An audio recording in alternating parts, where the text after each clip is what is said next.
fight with my mom. I'd fall asleep to the screaming, sound machine always speaking, left emotional scars. Now I'm 21, a soul of 50 years. And now that you are gone, I'm doing things that I shouldn't know from. I'm doing things that I shouldn't do. At 21, a soul of 50 years.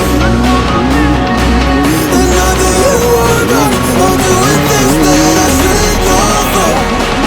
I'm doing things that I shouldn't do. At 21.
That's what